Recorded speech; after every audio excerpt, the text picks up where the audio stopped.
There she is, New Shepard live on the launch pad, preparing to take Chris Boshausen, Glenn DeVries, our very own Audrey Powers, and Captain Kirk himself, the legendary William Shatner, to space. As noted, today we are flying customers Chris Boshausen and Glenn DeVries, Blue Origin's Vice President of Mission and Flight Operations, Audrey Powers, and of course, cultural icon William Shatner.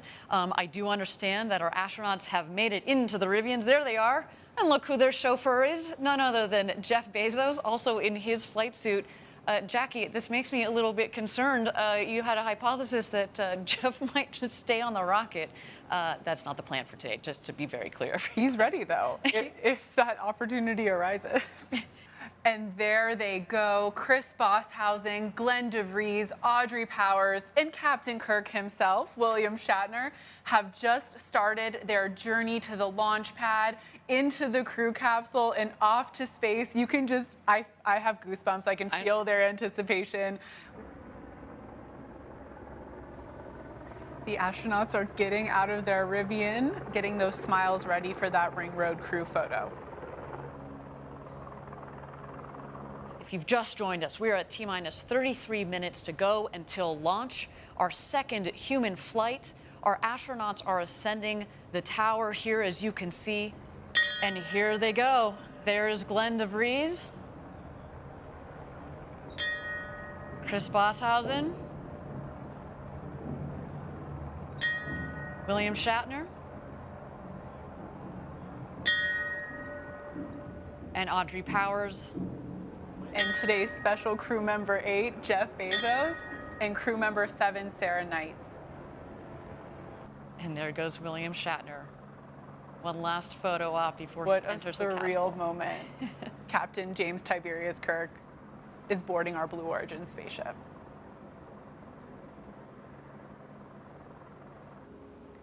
Once crew member 7 is, of course, comfortable that all of our astronauts look at their smiling faces from those big, beautiful windows. Once Sarah makes sure all of our astronauts are ready to fly today and they close that hatch, of course, we'll turn it over at that point to crew member 7's other half, Kevin Sprague, who'll be the voice from above, the capsule communicator.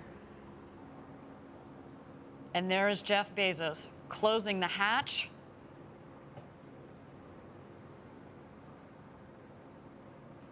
Jeff, of course, now an experienced space traveler himself. And there goes the gantry retracting at T-minus 2 minutes. Let's listen in. T-minus 10, 9, 8, 7, 6, 5, 4. Command engine start. 2, 1.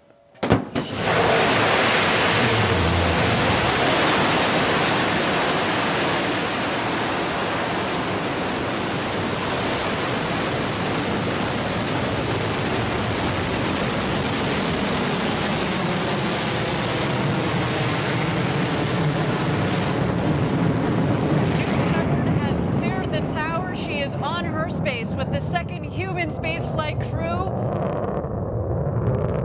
What a launch. We are on our way to Max Q, the first milestone here on its flight to space.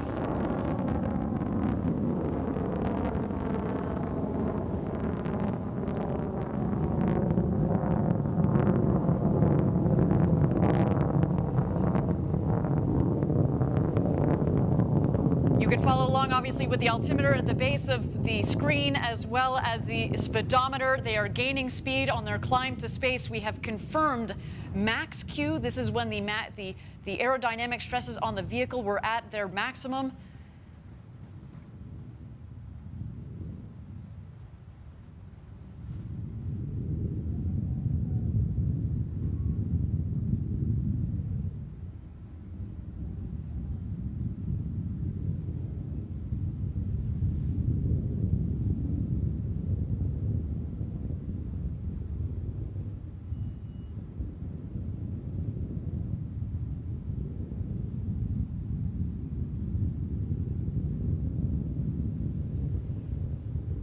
Thank you again, everybody, for joining us live for New Shepard's second human flight with Audrey Powers, William Shatner, our customers Glenn DeVries and Chris Boshausen on board. They are well on their way to space. So far, a nominal flight, a clean burn on our Blue Engine 3. New Shepard giving them a beautiful flight to space this morning. The rocket is climbing towards an altitude. We're aiming just over the Kármán line, the internationally recognized line of space of 100 kilometers. That is about 328,000 feet. And a gorgeous view down the rocket. And now we've had main engine cut off. The BE-3 engine has shut off. And in just a moment, we're going to separate the capsule from the booster. And at that point, our astronauts will have the opportunity to get out of their harnesses and enjoy the beauties of zero G. Let's wait to listen.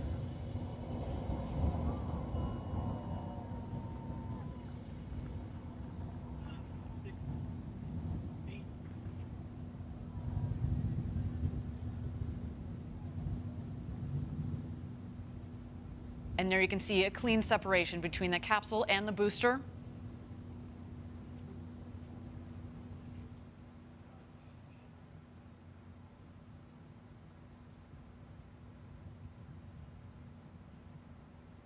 And there you can see the capsule from the top of the booster.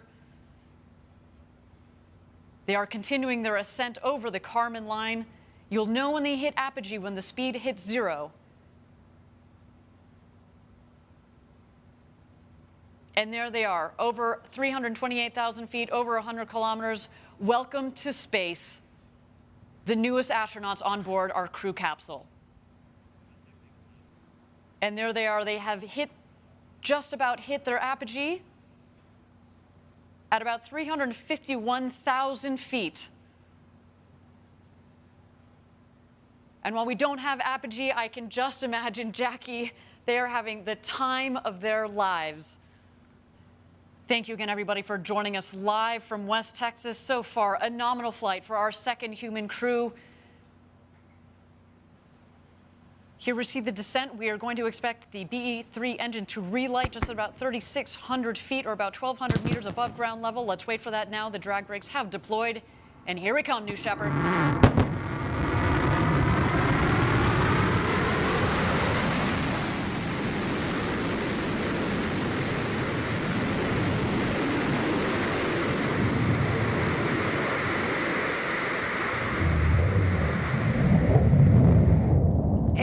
Touchdown. Welcome back, New Shepard. The 4th flight to space and back for that vehicle provided a beautiful flight to space for our second human crew.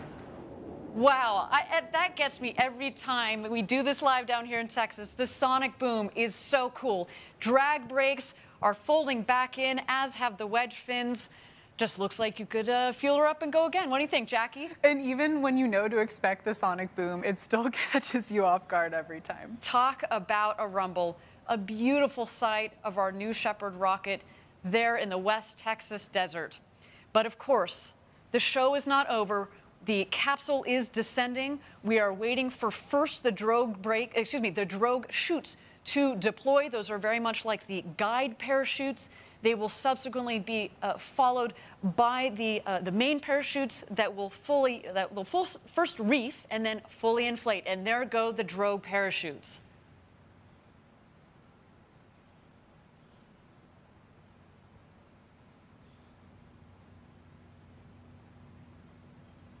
And here come the mains. Whew, what a flight.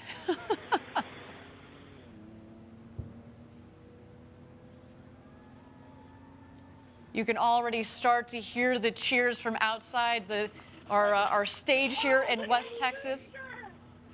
That's unlike anything you'll ever feel. Stand by touchdown. Stand by touchdown. Stand by touchdown.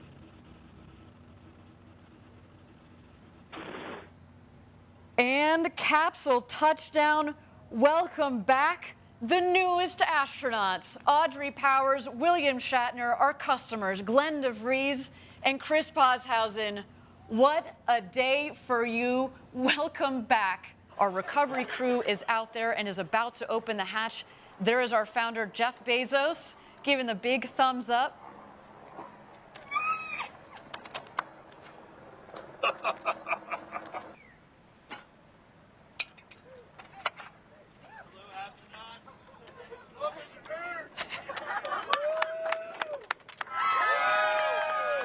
Captain Kirk himself, the great William Shatner.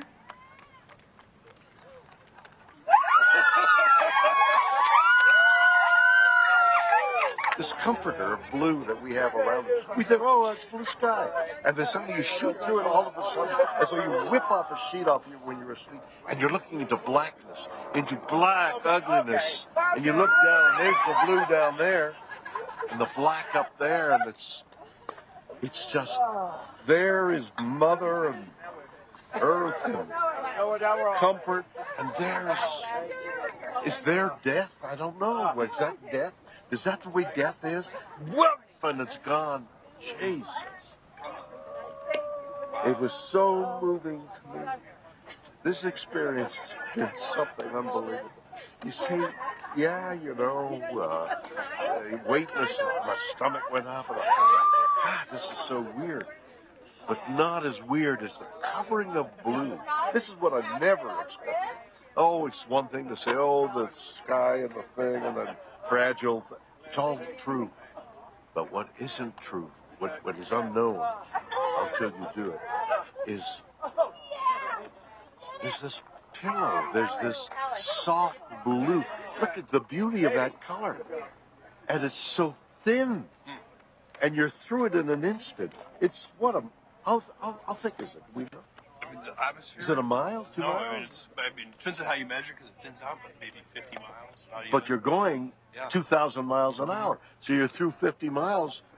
Whatever the mathematics fast. are. Yeah, really you know, fast. it's like a beat, and suddenly you're through the blue, and you're into black, and you're into, you know, it's mysterious and galaxies and things, but what you see is black, and what you see down there is light, and that's the difference. And not to have this, you have done something. I mean, whatever those other guys are doing, what isn't, I don't know about that. What you have given me is the most profound experience I can imagine. I'm so filled with emotion about what just happened. It's extraordinary, extraordinary.